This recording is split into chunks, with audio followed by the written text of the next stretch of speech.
क्या मृत्यु वास्तव में अंत है या केवल एक द्वार? कल्पना कीजिए एक बालक की जो स्वयं मृत्यु के द्वार पर बैठा है।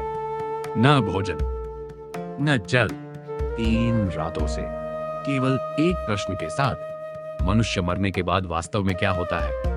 आज की यह कथा केवल नचिकेता और यम की नहीं है। यह उस संघर्ष की कथा है जो हर मनुष्य के भीतर चल रहा है, क्षणिक सुख और शाश्वत सत्य के बीच।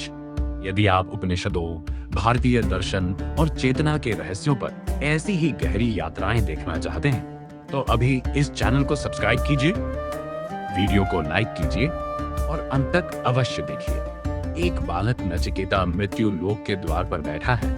वह 3 रातों से बिना भोजन और बिना जल के प्रतीक्षा कर रहा है।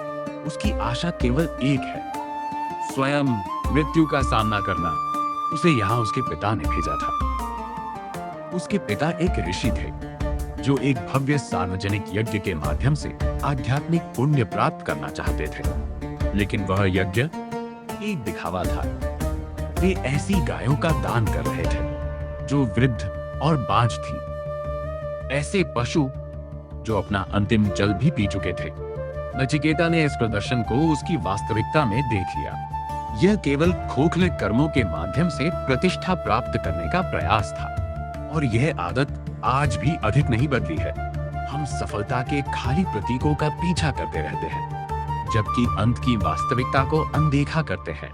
जब नचिकेता ने बार बार पूछा कि उनके पिता उन्हें किसे दान देंगे, तो ऋषि क्रोधित हो उठे।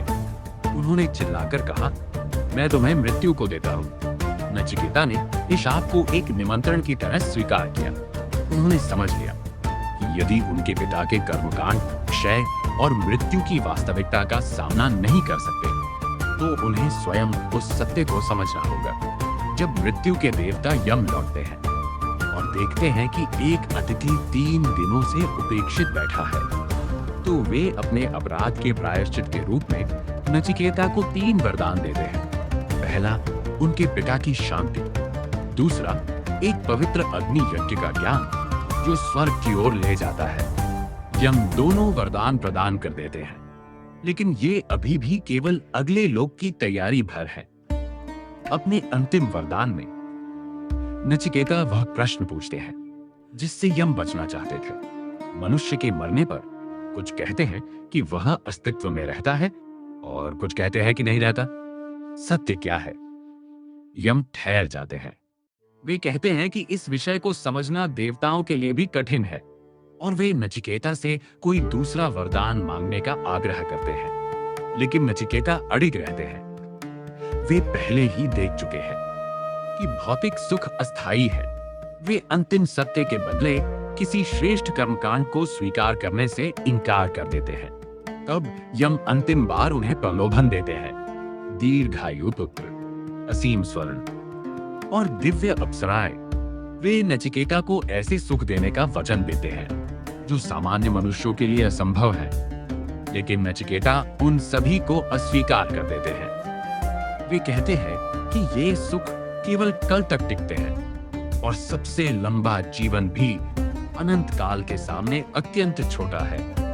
जीवन 2 मार्ग प्रस्तुत करता है, प्रेयस और श्रेयस। प्रेयस वह है जो सुखद प्रतीत होता है, क्षणिक आनंद का मार्ग, एक ऐसी ऊंचाई जो अंततः पतन में बदल जाती है। श्रेयस वह मार्ग है जो दीर्घकालिक विकास की ओर ले जाता है, जो तात्कालिक इच्छा के बजाय स्थायी कल्याण के साथ जुड़ता है। प्रेयस में इंद्रिय सुखों की निरंतर ऊंचाइयां और पतन अतृप्त इच्छाओं का एक चक्र बना देते हैं। जब हम शुभ के बजाय सुखद को चुनते हैं तो हम निरंतर थकान की अवस्था में पहुंच जाते हैं। इन दोनों मार्गों को समझाने के लिए यम मानव व्यक्तित्व को एक रथ के रूप में वर्णित करते हैं। शरीर रथ है, उसके भीतर आत्मा बैठी है। घोड़े 5 इंद्रियां हैं जो संसार के विषयों की ओर खींचती है। लगाम मन का प्रतीक है और सारथी बुद्धि है जो तय करती है कि घोड़े किस दिशा में जाएंगे। यदि बुद्धि सोई हुई हो तो मन ढीला पड़ जाता है। घोड़े हर आकर्षण की ओर भटकने लगते हैं और पूरा तंत्र अपनी दिशा खो देता है। बुद्धि को जागृत करना, लगाम को दृढ़ता से पकड़ना है। यही एकमात्र मार्ग है जिससे मनुष्य अपनी इंद्रिय इच्छाओं का दास बनने से बच सकता है। यदि बुद्धि इंद्रियों को नियंत्रित कर ले तो ये रथ वास्तव में कहाँ जा रहा है? यम इसका उत्तर अश्वत्थ वृक्ष के माध्यम से देते हैं। एक ऐसा ब्रह्मांडीय वृक्ष जो उल्टा उगता है, उसकी जड़ ब्रह्म में स्थित है, समस्त ऊर्जा के शाश्वत स्रोत में, और उसकी शाखाएं नीचे संसार में फैलती है। दैनिक जीवन की शोरपूर्ण और बिखरी हुई घटनाओं के रूप में हम अपना जीवन इन्हीं पत्तों और शाखाओं के बीच संघर्ष करते हुए बिताते हैं, बिना यह समझे कि पूरा वृक्ष उस जड़ से पोषित हो रहा है जिसे हम देख नहीं सकते। नचिकेता समझ जाते हैं कि वे उन नष्ट होने वाले पत्तों में से नहीं है, वे आत्मा है, वही चेतना जो पूरे वृक्ष की जड़ में स्थित है। संसार की जटिलता अब हृदय में सिमट जाती है।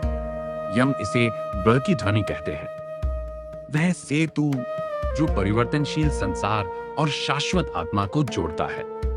जो बालक अपनी यात्रा एक अंधेरी गुफा से आरंभ करता है, वह अब मृत्यु के भय से मुक्त हो चुका है। उसने अपनी पहचान नष्ट होने वाले शरीर से हटाकर उसके भीतर स्थित साक्षी पर स्थापित कर दी है। हम सभी इस रथ में यात्रा कर रहे हैं। यदि हम प्रेयस के मार्ग से संचालित होना बंद कर दें, तो हम अपनी बुद्धि का उपयोग करके स्वयं को उस मूल स्रोत तक वापस ले जा सकते हैं। कठ उपनिषद यह संकेत देता है कि अमरत्व कोई भविष्य की घटना नहीं है, ये वह अनुभूति है कि आपका वास्तविक स्वरूप समय की सीमाओं से परे है। यदि इस कथा ने आपको भीतर तक स्पर्श किया हो तो वीडियो को लाइक कीजिए, कमेंट में लिखिए कि आपके अनुसार प्रेयस और श्रेयस में सबसे कठिन चुनाव कौन सा है, और भारतीय दर्शन तथा उपनिषदों की ऐसी ही गहरी यात्राओं के लिए चैनल को सब्सक्राइब करना ना भूलें।